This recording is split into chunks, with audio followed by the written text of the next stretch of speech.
one fallacious assumption. In order for nonviolence to work, your opponent must have a conscience. The United States has none. It has none.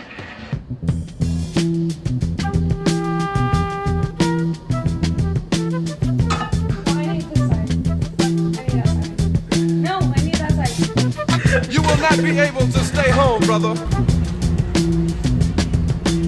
You will not be able to plug in, turn on, and cop out. You will not be able to lose yourself on Skag and skip out for beer during commercials because the revolution will not be televised. The revolution will not be televised. The revolution will not be brought to you by Xerox in 4 parts without commercial interruptions. Hi guys, welcome back to Master of None. It is February 23rd, and I have much to update you on. First things first, this is the third time I started this video because my hair is bothering me because I need a cut. It needs to be shaved. Like, it's like, curly hair is not supposed to look like it's supposed to look like, it's supposed to be cut like this and look like, whew.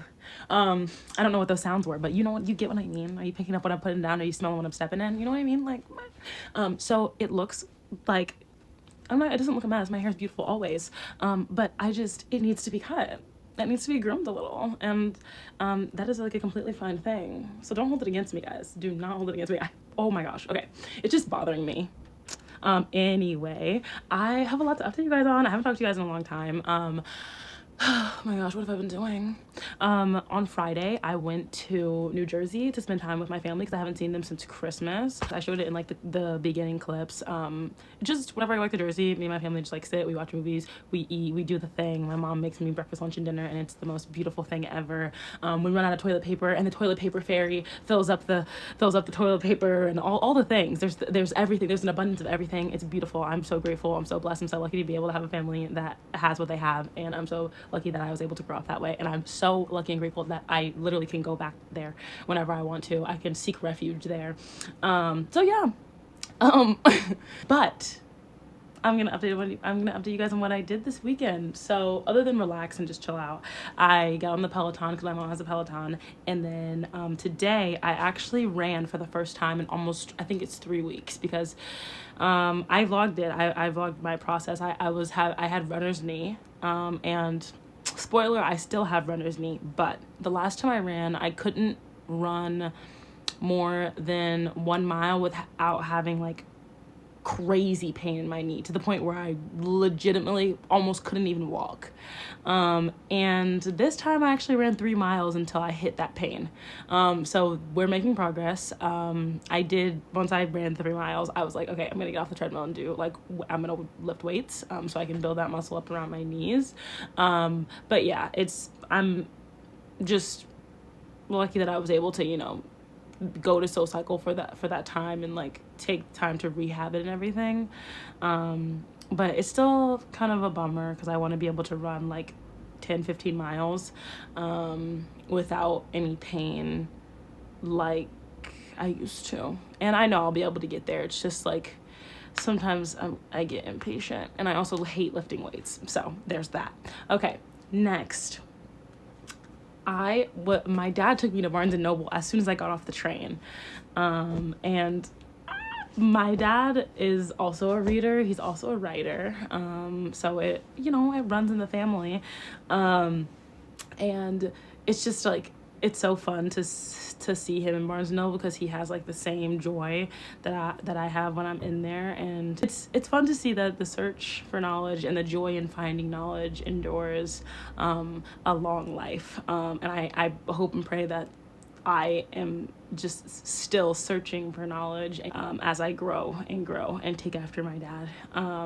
So yeah, me and my dad spend time at Barnes & Noble a lot, especially when I like go back, and he took me to Barnes & Noble and he bought me 2 books, and I'm so excited to show you guys my 2 book haul.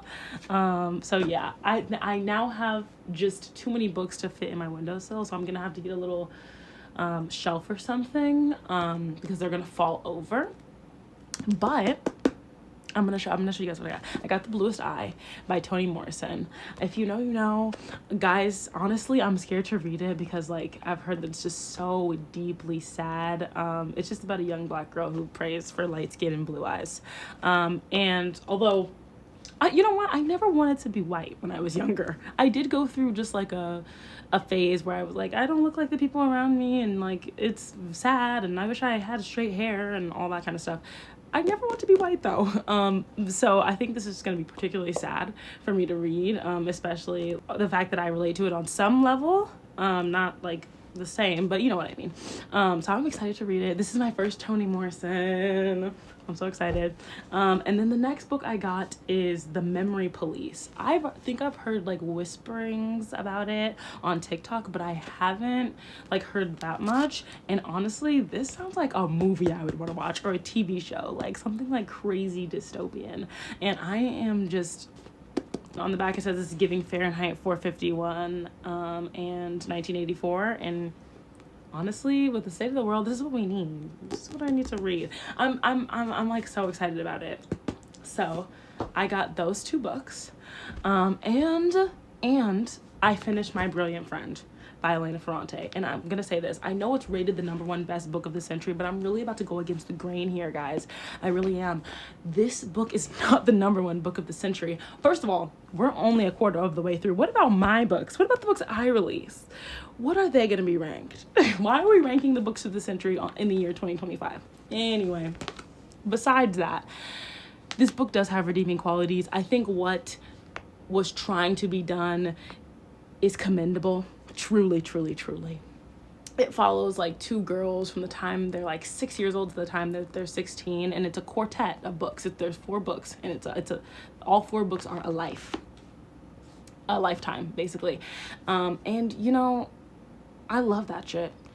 I am not against a book about nothing. I'm not against a book that is just simply the happenings of life and like the mundane parts of life. But the writing must be impeccable, and this wasn't. And I think part of it was the translation, but obviously I can't say for sure. There were some parts that were like, there were some sentences that were contradictory, some sentences that just simply didn't make sense, and I was like, is this the translation, or am I dumb? Like like I was like, what's going on? So I didn't love it, but what I will say is the last line kind of had me really shook. So I'm gonna give you guys some background. Lenu and Lila, they're best friends. And Lenu is like obsessed with Lila because she's just so naturally smart. She's bold, and she's courageous, and she's this and she's that and whatever, and that's how she sees her. But the entire novel, she's like gawking at her, and she's like, she's so naturally beautiful, and all of these things, and I have to work so hard at school to be smart and all these things. I'm like, girl, like what is going on? Like it was giving like she was in love with her and she didn't want to admit it. I was like, what? This was like the weirdest thing. This was the weirdest depiction of a friendship I've seen in my entire life. I was like, I've never had a friendship like this.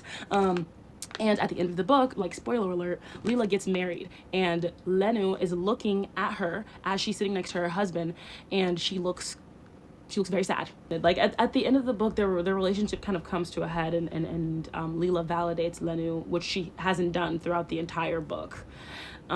She kind of says, don't give up on school, don't marry like I'm marrying, like stuff like that. She's like, you're my brilliant friend. But the whole time you're thinking that Lenu is talking about Lila, saying you're my brilliant friend, but it's the opposite. It's switched. So I'm gonna read the last like it's not even a paragraph. This is like 3 lines. I'm like, I'm gonna read the last paragraph. Or I guess I have to read the last paragraph. Kind of. I'm gonna read it. Okay. The unpredictable revealed itself only at that point. I saw Lila lose her color, become as pale as when she was a child, whiter than her wedding dress, and her eyes had that sudden contraction that turned into cracks.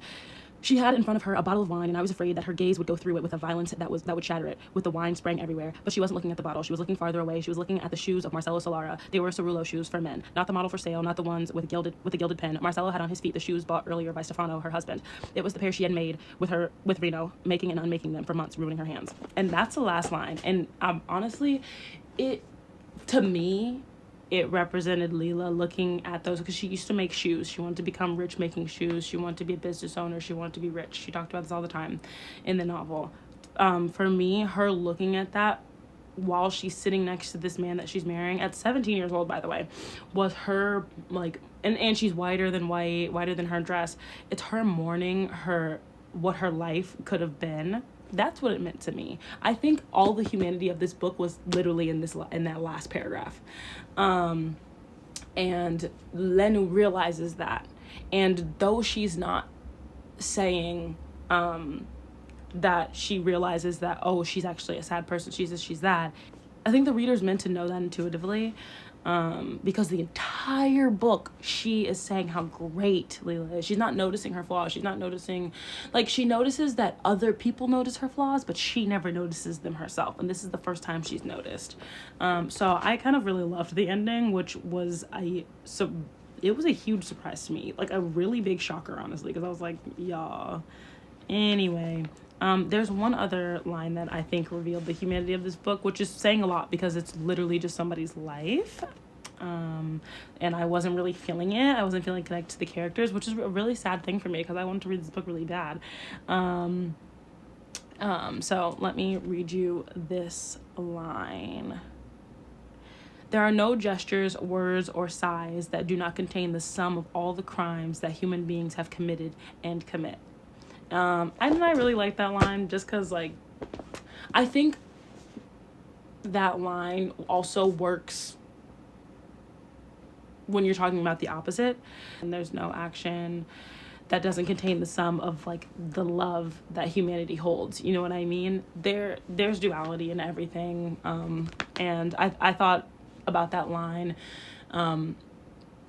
in the context of, like, how I would have taken it a few months ago rather than how I'm taking it now. And honestly, it just represented personal growth for me in how I look at situations. And I was like, yeah, I like that line a lot. But overall, I give this book a 3 out of 5 stars, and the only reason I give it a 3 instead of a 2 is because of how it ended. Unfortunately, I don't think I'm gonna be reading the whole quartet. This was painful, and it took me 2 weeks. Like, you're gonna ruin my reading goal, bestie. But yeah, I'll post my Goodreads review on the screen for y'all to see, for y'all to have your moment with. But yeah, that's all I have to say about that. Okay, next up. I started reading Life of Pi. I started reading it last night. I only read like 2 pages last night. For some reason, when I start a new book, I have to actually start it, even though I don't plan on, like, reading a lot of it. I have to, like, start it. I have to read a page or 2 and then, like, put the bookmark in it, and then I'll be like, okay, I'll start tomorrow. So I technically started today. I'm on page 54. Honestly, I think this is, like, a beautiful, beautiful, beautiful novel. It was recommended to me by my friend Rowan. We traded books. We swapped books, as I said in, like, my last vlog. And I remember the name of the book that I swapped with her, and it was Notes from a Native Son by James Baldwin. But I'm absolutely loving this. It's very quick. I'm not sure if this is, like, Life of Pi. I remember it coming out and watching it as a kid, but I can't remember if the novel is young adult.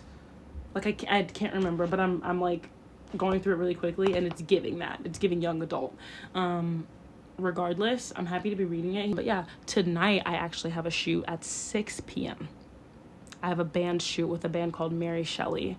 I did photos for them, like concert photos, and we're gonna do an interview with them and a photo shoot, and my camera's on the charger. I didn't charge my camera before I left, so my camera's on the charger right here, my queen. So yeah, that's it. Obviously I'll show you guys videos and everything of what I'm shooting. I'll give you guys sneak peeks, all of the above. The interview is gonna come out in Swallow. All will be well. All is well in the world. All is well. But yeah, I'm gonna go now because I have, like, a few things to do before the shoot. Honestly, I'm really tired. I might have to have a coffee or something to just really, like, pick me up, you know. I think that might be necessary. Yeah, anyway, I will see you guys some other time when I need to update you.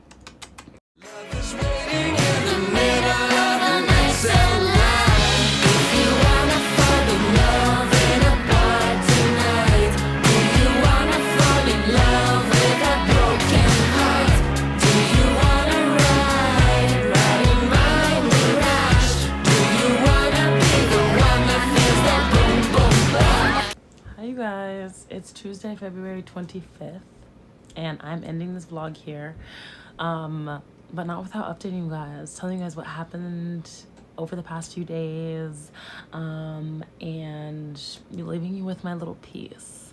So okay, Not gonna lie. I'm not gonna lie. I'm not gonna sugarcoat anything. Today was the worst day I've had in a very long time. The most down I felt, just kind of, I don't know. It was a bad day. And I know I'm smiling, but I'm smiling through the pain. Like, after this, I'm just gonna get my little snacks, and I'm gonna probably watch a movie, and then I'm gonna go to sleep. Literally, today was so bad that I had to go to the store and get my favorite snacks to cheer me up. I just was so, like, I was on the verge of tears. Okay, so what the heck is going on? Excuse me, these are bodily functions. These are nothing to be embarrassed about. My nose is running. Anyway, yeah, I was on the verge of tears for a lot of the day. Mostly having to do with my 9 to 5, which I do take with a grain of salt because that's not my dream. My higher self does not have a 9 to 5. My higher self works for herself, and I try to operate there most of the time. But today really got to me, and it really grabbed me by the throat. And then when that happens, I kind of get into the mindset of like, oh, why am I not successful in my like career path yet? Because I could be doing so much more. And like, I don't know, it just makes me get down on myself for a whole different set of reasons than just saying like, oh, hey, like, I'm upset about what's going on at my current job, and take it like just like that. I'm just upset about that. Move forward. It just goes into a whole different set of things, and I tried not to do that today, but all of it really got to me today. And I did try to be positive. I am still trying to be positive. I came home, I got my favorite snacks, and then I did a little bit more work because there are still things that need to get done. So yeah. Anyway, I want to recap the photo shoot and then kind of what I have been doing, what I've been reading, and all the things. So I did a photo shoot on Sunday with my roommate for a band called Mary Shelley. I've been to their shows a few times, took photos at one of their shows, and then I reached out to them to do an interview and a photo shoot. And I don't talk about this often, but I really got into like band interviews and like kind of like music journalism. Like when I first moved to the city, I've always been into underground bands, and the only way for me to really be involved in the music scene is to like write about it and to take pictures of it. And I've been doing that like as much as I like physically can. So yeah, like I have a music documentary. Like I just love music. So I planned out the shoot with Mary Shelley. They actually didn't tell me the concept of the shoot until the day of. Like, I was standing in front of them and they're like, hey, this is our concept. And the concept was a church in Appalachia that uses snakes as healing. Very, very strange. That's the video that they showed me. I'll put it on the screen. But we watched the video, and then we took the photos, and I'll put some sample photos like right here so you guys can see them. They turned out really cool. It did give me anxiety that I didn't know what was going on and like what I was going to be shooting until we were like standing in front of them, but it was cool nonetheless. They're a cool group, and their concepts are really cool. Like all their outfits that they come out on stage in are always super, super sick. And really cool band, really cool people. For the interview, I decided to do a written interview because the shoot was late that day and everybody had work the next morning. So I was like, I'll just give you guys a written interview. But I'm glad because I was able to have time to kind of digest what happened with the shoot. I was able to shape the interview around how they came up with the idea for that shoot. And I think seeing them pose for the camera and like be together as a band outside of a show was really cool, and was something that I could really incorporate into my interview.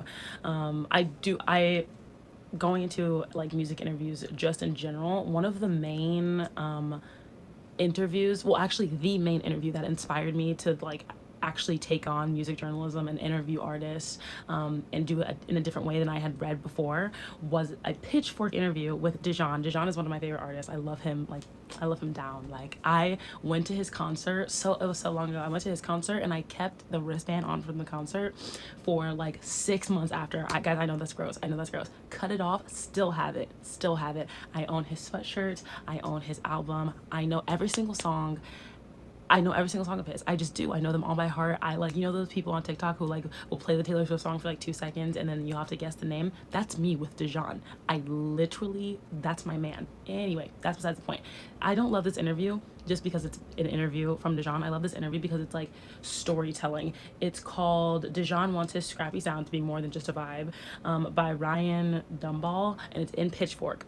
And it's the first interview I'd ever read that really like it felt like a story. Like, the interview is not so much an interview as like a story of somebody sitting in front of Dijon and having a conversation with him, and it's beautiful. Like, he talks about his surroundings and everything, and that's how I've always written any interview I've ever written. And it took me a while to figure out where to place my hand when writing like this, because I was a fiction writer before I moved to the city. Then I started writing creative nonfiction, and then I got into interviews.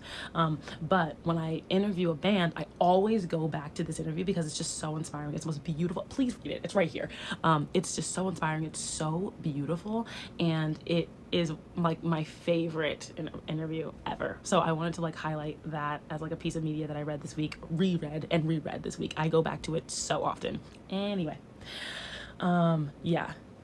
So I worked on those questions tonight, sent those questions over to Mary Shelley. I'm really kind of happy with how those questions turned out. Like, really excited about their answers and really excited to write this interview. On top of that, I did work on questions for another band. This is super sick that I get to interview 2 bands in 1 week. And this next band that I'm going to be interviewing is a band that I found on TikTok. Their name's Lady Heroin. And they have a super cool sound. I'm going to like insert